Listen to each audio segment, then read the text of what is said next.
Assalamualaikum warahmatullahi wabarakatuh. Bismillah, alhamdulillah, wassalatu wassalamu ala rasulillah wa ala alihi wa sahbihi wa mawala. Asyhadu an la ilaha illallah wahdahu la syarika lah wa asyhadu anna Muhammadan abduhu wa rasuluhu alladzi la nabiyya ba'dah. Qala Allah Ta'ala fil Qur'anil Karim wa huwa asdaqul qailin. A'udzu billahi as-sami'il 'alim minasy syaithanir rajim. Bismillahirrahmanirrahim. Innallaha ya'murukum an tu'addul amanati ila ahliha wa idza hakamtum bainan nas an tahkumu bil 'adl. Bapak Ibu jamaah Al-Jabar yang saya hormati, beberapa hari ke depan, tepatnya hari Rabu tanggal 27 November 2024, mulai pukul 7 pagi, kita semua yang sudah memiliki hak pilih tentu akan mencoblos pemilihan gubernur dan juga pemilihan bupati atau wali kota. Di dalam Islam ini bukan sekedar mencoblos, karena An-Nisa 58 menyebutkan bahwa bagian memilih pemimpin adalah bagian yang akan kita pertanggungjawabkan di hadapan Allah. Artinya mencoblos 27 November adalah bagian ibadah. An-Nisa yang tadi saya sebutkan, terjemahannya adalah sesungguhnya Allah menyuruh kalian menyampaikan amanat kepada yang berhak menerimanya, dan apabila kamu menetapkan hukum di antara manusia, maka kamu menetapkannya harus dengan adil. Ayat ini menegaskan bahwa memilih pemimpin, gubernur, bupati, wali kota adalah bagian dari amanah yang harus ditunaikan dengan keadilan dan tanggung jawab. Maka itu wajar untuk umat Muslim. MUI Majelis Ulama Indonesia sudah mengeluarkan fatwa yang isinya adalah haram untuk golput.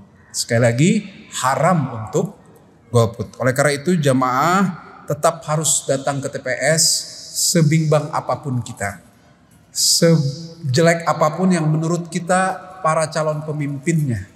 Tapi hari ini adalah hari internet. Harinya kita bisa browsing, hari di mana kita bisa memperoleh informasi dengan mudah di YouTube, di media sosial, dan dimanapun.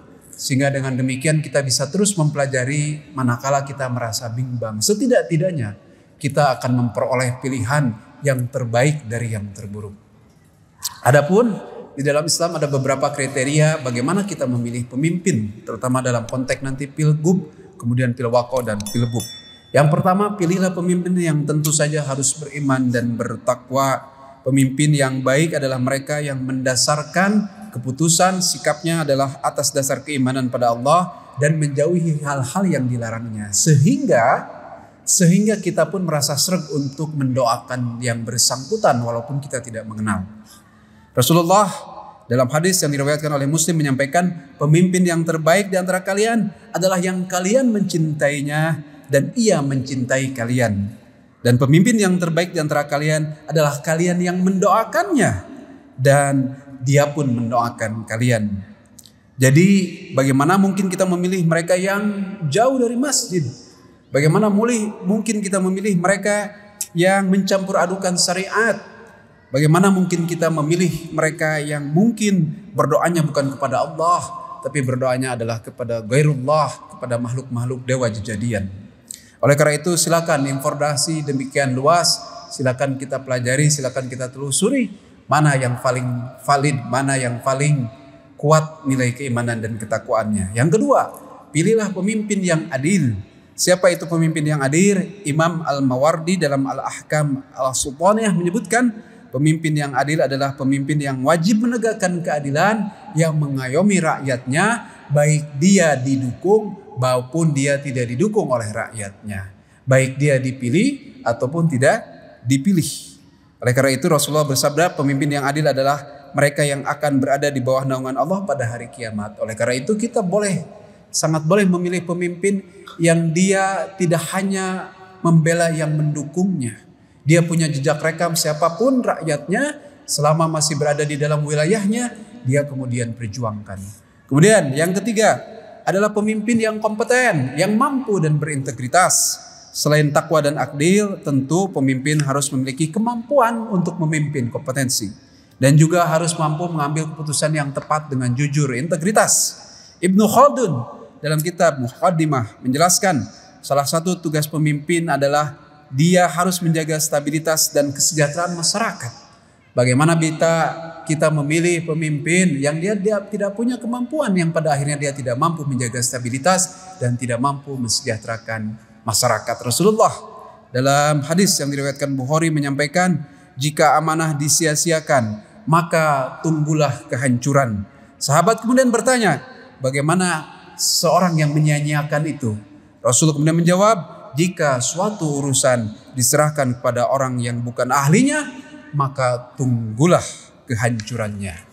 Oleh karena itu Bapak Ibu, silakan 3 kriteria yang utama itu bisa kita jadikan patokan utama. Pertama, beriman dan bertakwa, yang kemudian adil, tidak hanya membela mendukung yang mencoblosnya, lalu kemudian juga kompeten dan kemudian berintegritas. Dan tentu di akhir sebelum kita mencoblos di hari-hari ini, kalau kita masih tetap bingung, masih tetap galau dan seterusnya, maka kemudian para ulama menyampaikan doa yang bisa kita terus dawamkan, doa yang bisa terus kita panjatkan. Allahumma arinal haqqa haqqa warzuqna tiba'ah, wa arinal batila batila warzuqna jinabah. Yang artinya, ya Allah, tunjukkanlah kepada kami kebenaran sebagai sebuah kebenaran dan anugerahkanlah kepada kami untuk mengikutinya. Dan Allah, tunjukkanlah kepada kami kebatilan sebagai sebuah kebatilan, kemungkaran sebagai sebuah kemungkaran, dan anugerahkanlah kami kemampuan menjauhinya.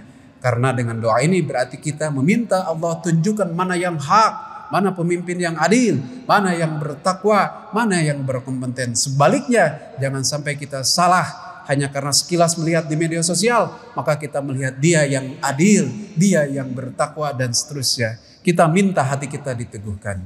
Demikian kurang lebihnya, saya mohon maaf, semoga bermanfaat, semoga kita semua diberikan kesehatan, diberikan hidayah untuk mampu memilih pemimpin yang terbaik pada Rabu 27 November mendatang. Amin ya Allah ya Rabbal Alamin. Billahi taufiq wa hidayah. Assalamualaikum warahmatullahi wabarakatuh.